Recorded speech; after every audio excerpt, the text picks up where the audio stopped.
couldn't do anything but being a sculptor, I think. I hate school and being seated the whole day listening to somebody. So I started carving, little sticks and things when I was a kid, 5 years or something.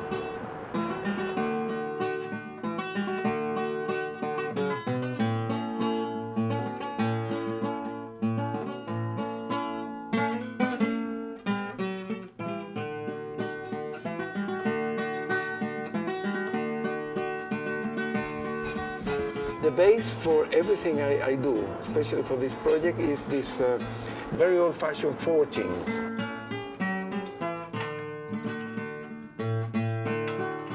Just anvil and blacksmithing, which is a way of modeling steel.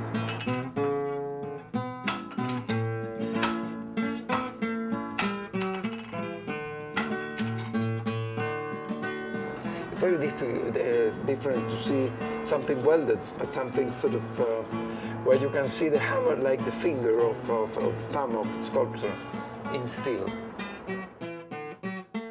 We had a project coming up with Concord ArtSpace. We wanted to run an international design competition for this site, and so I talked to the client, and he said, "Gee, I really like the work.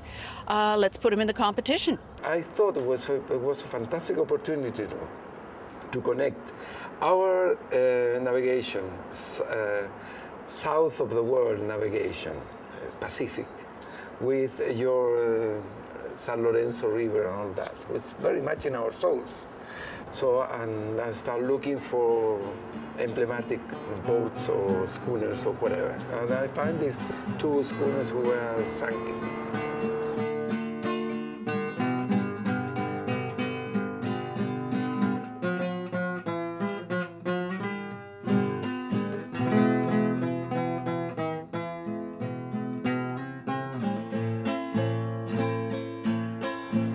It wasn't a war thing, though there was a battle, but they were not sunk by other, by bullets, but by the wind, the element, nature. The sculpture represents the moment this schooner is taken by the wind and is beginning to sink.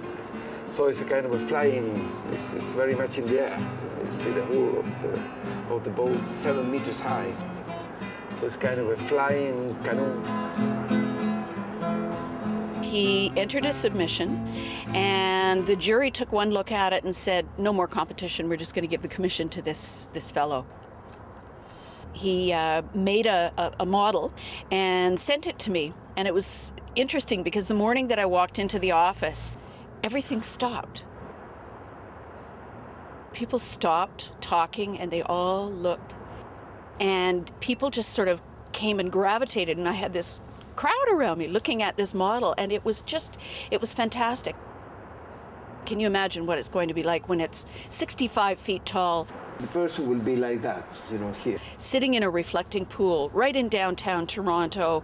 Just beyond our site is Lake Ontario. So the whole relationship of the sculpture and the site, the scale of the thing, it's fantastic. So we're really, really excited.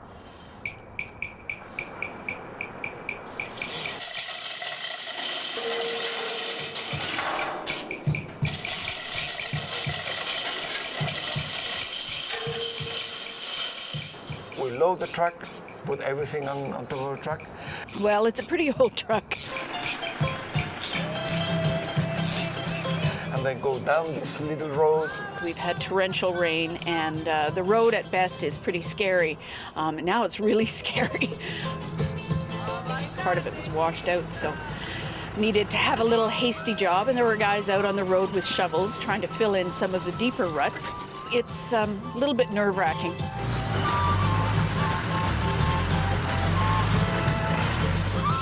But, people in Chile tend to have this very sort of positive attitude about things in life, and it'll all work out and we don't have to worry because, it'll just be and it'll be there.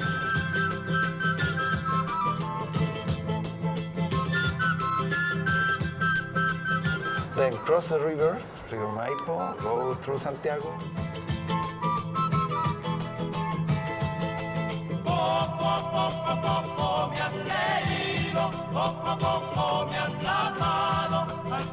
Get it to a container, that will be a complicated thing. Francisco's not entirely sure that it'll fit into one container.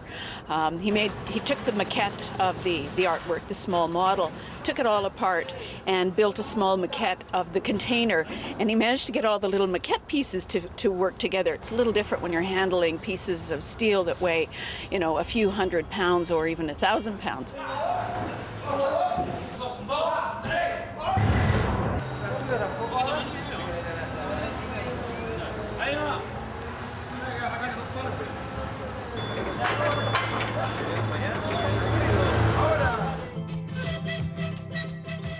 I'm really grateful because it will be a fantastic opportunity to, I won't say only for me, but for improving cultural relation between Canada and Chile, I think.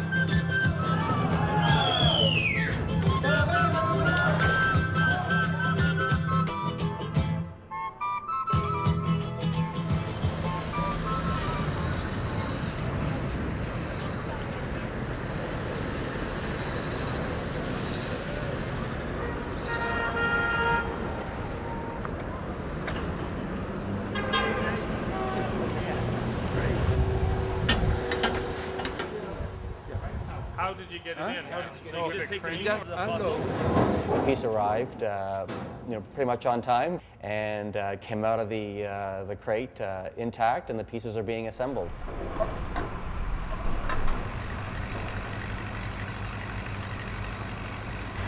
Let's put the other, and then we. There's been a lot of excitement and a lot of pent-up excitement because we've seen the maquettes and we've been thinking about this for a long time.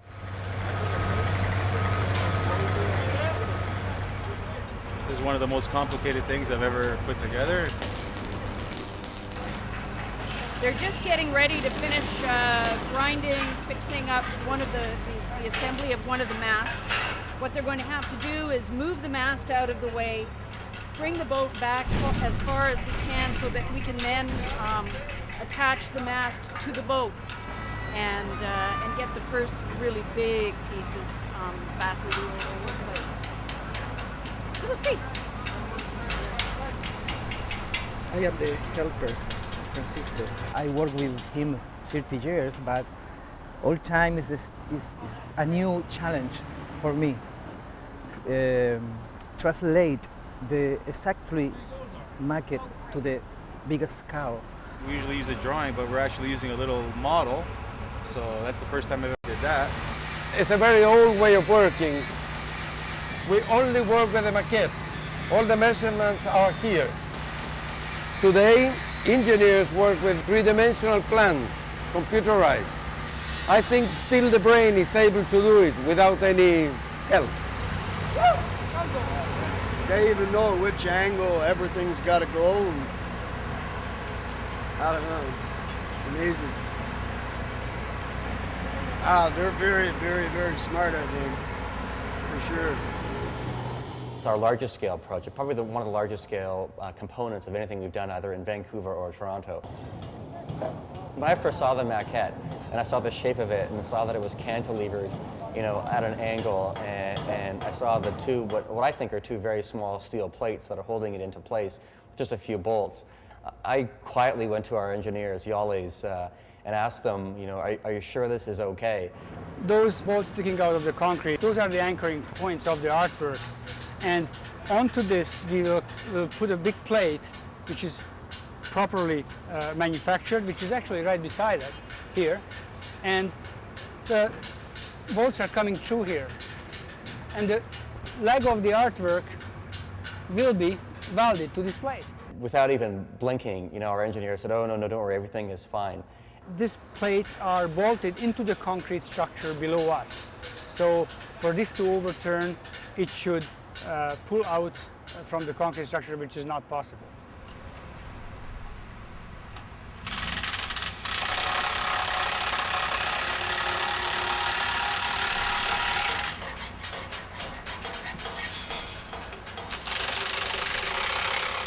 And there's the Chilean consul. Alfredo, good morning. I'm very well. We're going to be lifting the structure probably the next 10 or 15 minutes. So.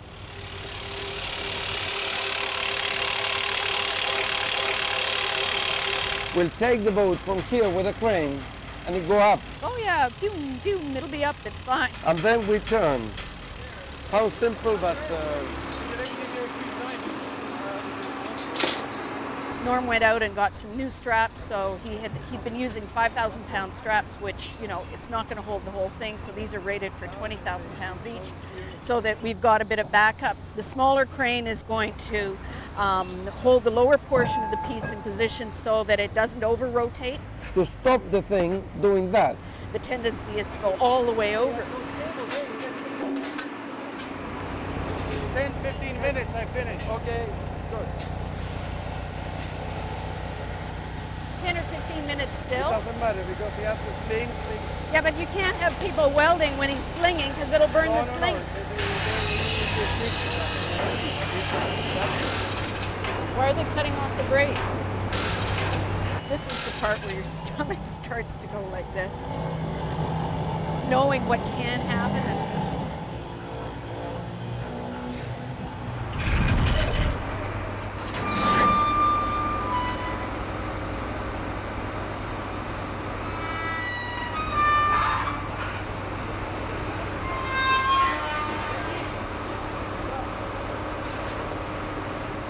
Guys, be careful. That location, come down. No good, come down. No, come down.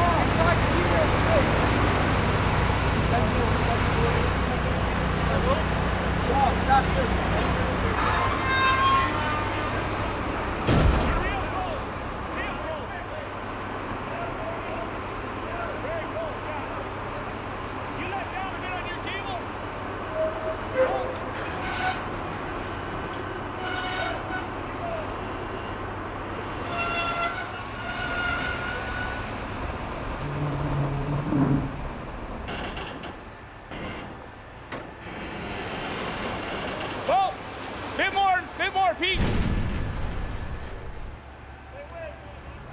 Didn't hit the building, didn't hit the crane, didn't fall down. I think it looks really sharp. It's a piece of art. Beautiful piece of art. When I see this boat is left, I just cry. For me, it's very important because it's my works too.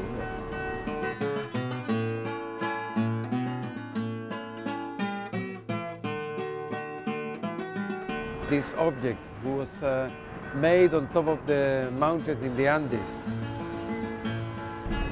And then, you know, we put it in a truck and then in a container, and then it crossed 2 oceans. And then we came here. And we stay here like a symbol. The dreams of navigation, like Phoenicians, Romans, Vikings, Inuit people, Mapuche from the south, they're always sort of navigating, sailing. So this could be a symbol of that, navigation in America.